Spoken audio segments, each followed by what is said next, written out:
Hey, this is Massex with a brand new Echocalypse video. And yes, as you can see behind you, it was announced less than 12 hours ago. We'll be dropping in about 12 hours or less. And that is Teisei. Yes, we knew she was probably our next character because they kind of are following the C schedule. But now it's official. So I know a lot of people are hurting after that double banner. Oof. Yeah, we don't need to talk about that. But let's talk about this character. How's that? So it's a tank defensive clone. All right, so you're getting HP support East Rise, which would be expected with this character for 10%. You're also got your armor support tank for 10%. And you have all team members attack plus 10%. So before we look at what the character does, let's go ahead and look at the promotion artifice. As you can see, at 1 star, you're getting some 25% hit. Unlock at 2 stars, damage plus 25%. Unlock at 3 stars, block plus 30%. Unlock at 4 stars, block strength 30%. Pierce plus 35%. Unlocks at 5 stars. And crit resistance unlocks at 6 stars. And damage reduction at 40% at 7 stars.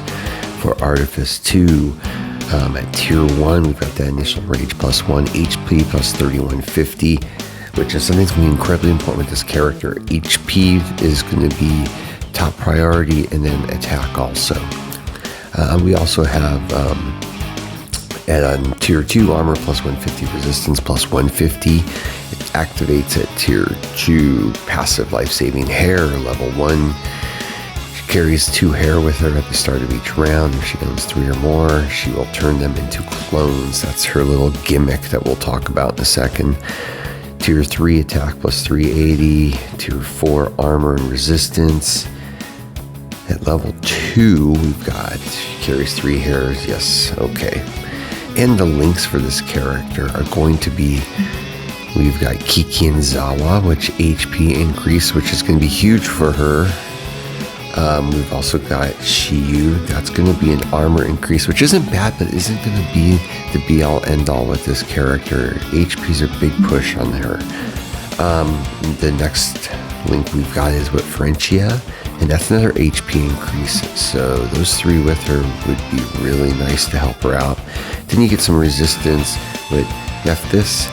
So let's get down to the nuts and bolts of this, and let's look at what this character can do. So,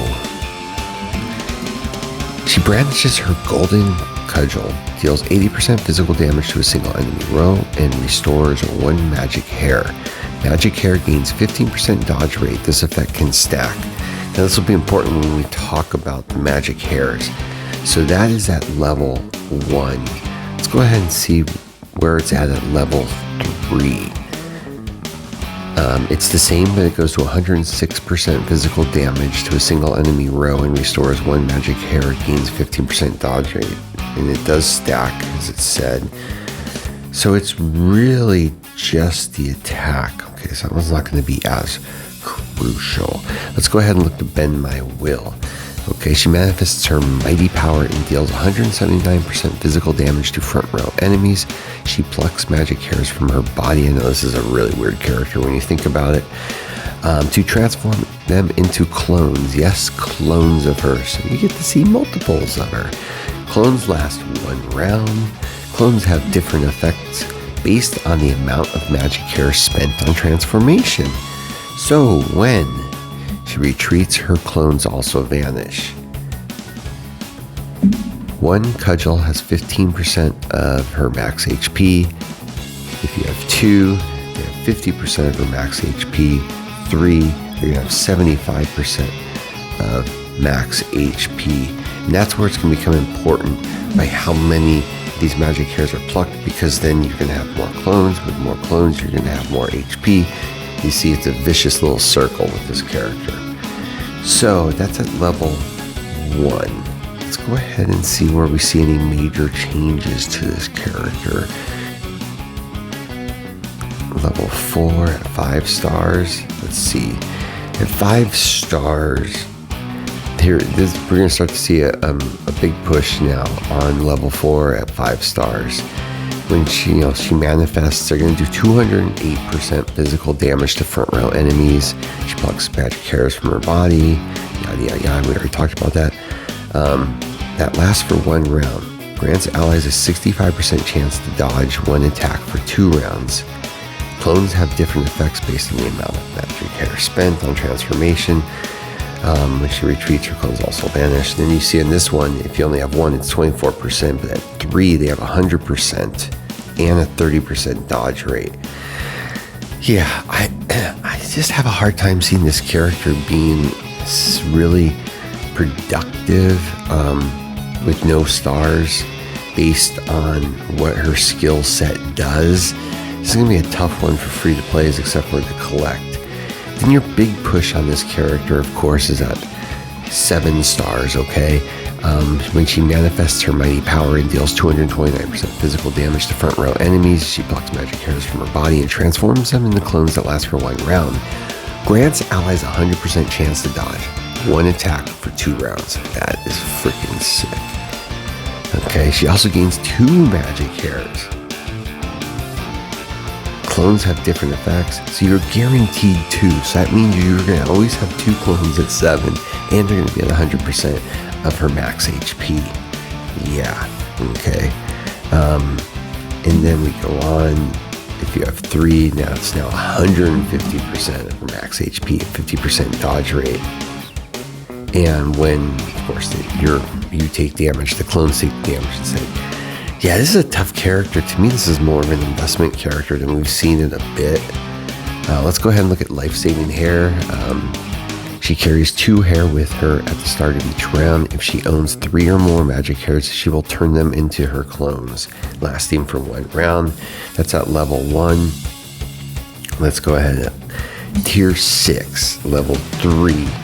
She carries 3 magic hairs with her. If she possesses no magic hairs at the end of each round, she immediately gains 1 back. At the start of each round, if she owns 3 or more, she will turn them into her clones for 1 round. And summoning clones for the first time increases ally damage reduction and attack by 10%.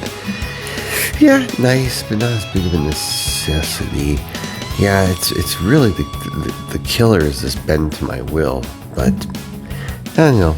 It is what it is, right? Let's go ahead and look at her vibration arm, okay?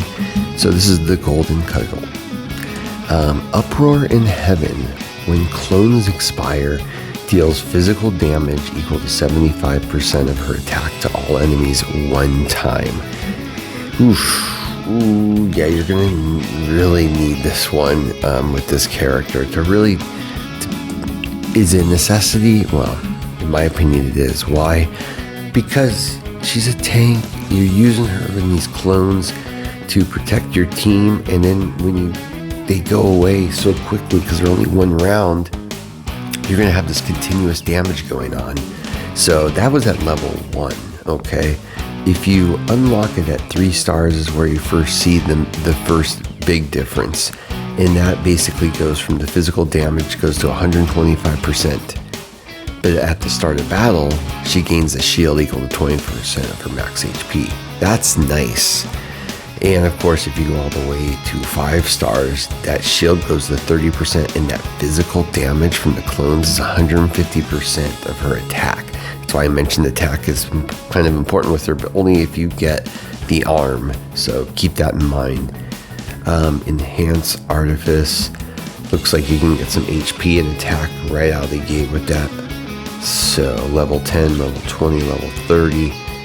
That's where it's going to be crucial because you're going to get double HP and an attack on that. And then the rest is going to be at your leisure. So very interesting character, dropping at a very bad time for a lot of people. I would not say this is a must-get character at all, in my personal opinion, especially if you went hard on the last double banner we had. So not a bad character at all. But yeah,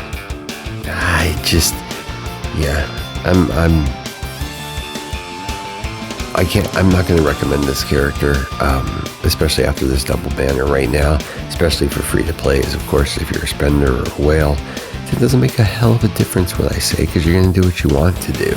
So with that, as always, please like and subscribe. It helps a lot. Have a great day.